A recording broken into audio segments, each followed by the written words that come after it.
Hello, good morning. Once again, we want to look at the opening balance. Now, in the opening balance, this is actually where the first time you want to start using the system, you have to already in your store, in your shop, in your business, you already have stock. And this stock that you already have, you're not going to enter them as if they are new. So you're going to enter it into the system as something that you already have in the store. So to do that, you have to enter it as opening balance. Now, in the opening balance menu, we have opening stock, opening debt, opening vendor credit, opening balance asset, and opening balance liability. That is, in case you have values or figures for each of these category of things or items in your store. So the first thing we look at is the opening balance stock, which you click and it opens this place. Now we already entered some values on some figures here. So we have to tell the system, okay, as it is now, we have some stuff with us. For example, under the category, we say, okay, in this situation, we have a dairy product. Now, under the dairy product, we have something like 500 ml Lasana water.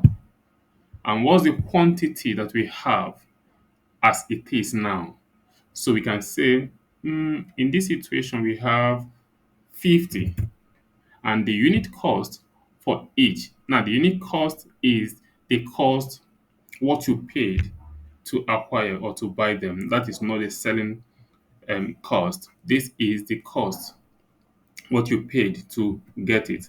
So the unit cost, let's say, is 1,250, and the expiry date for this, let's say, is going to expire in April 28th. So this is just basically how to add your opening balance for stock. That is the stock you already have. So I've added that one. Um, Again, if you look at this opening, the list of opening balance that we've added, we find out that some of the opening balance here we have delete button and some don't have delete button. Now the reason is this: once you have an opening balance and you enter this stock and you started making sales, once you start making sales from that particular stock you added in opening balance, you cannot delete it again because you can't delete something that does not exist. So if you look at this one we added just now, that is dairy product 500 ml that's not water, you can delete it now. It will revert to what the system already had. But if you start making sales from this particular stock that you added now, deleting becomes impossible because you can't delete something that does not exist. I hope that's clear. So that also means that at this point, I can delete this if I don't want it, and it takes it off from the system. So in that same way, we're also going to look at the opening debt. Opening debt is also the same way. For example, there are some customers that are already owing you. They are not going to make the sales again so that you'll be able to capture the debt. But these customers that are already owing you, so I'm going to select the name of the customer and enter the amount. Let's say 100,000, and if you have a description, you enter the description and you save. So that is also how to handle the issue of debt. And in this case we can delete the debt. Maybe it was a mistake, so I can say, okay, no, I don't want this. Debt was a mistake, I entered it in error, so I can also delete it. So this is also how to record your opening debt. In that same way, opening vendor, that is, you are owing a vendor, so I can select the vendor that I'm owing, enter the amount I'm owing the vendor, and I have description. I'll enter, or I'll just click save. So that is actually how to enter the for opening vendor. Then opening asset. For assets, you can enter the asset that um you have current. For example, now as we are starting this, you already have some cash. You can say, okay, I have some cash and I want to enter the cash. You enter it. You have money in bank. I, this, or you have money in your POS. I'll select POS. Then it will show me all the POS that I have registered in our setting, I'll select that one and enter the amount that I have in it. Or you have money in bank, total.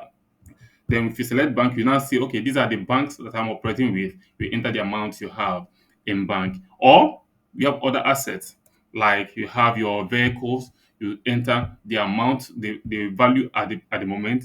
You have long-term investment, you have petty cash, anything you have, all you just need to do is come here and record it as your opening balance in asset. In that same way, you can also do something in liability. You enter, select the liability. Let's say you're owing deposits from customers.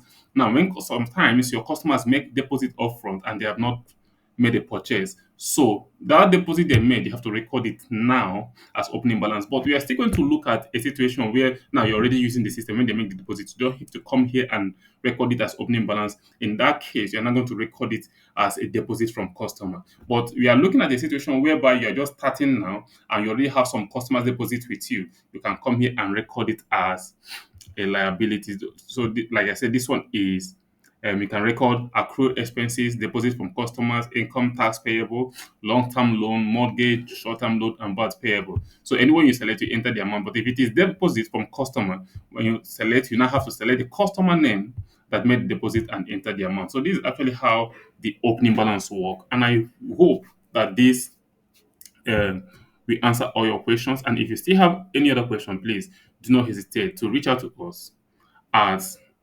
info@acon.ng, info@acon.ng. And in the next video, we are going to look at how we can start registering the products we have, how we can start working on our product category, work on our product master, and how we are going to define the rates we are selling our product. And we are going to see how that works in the next video.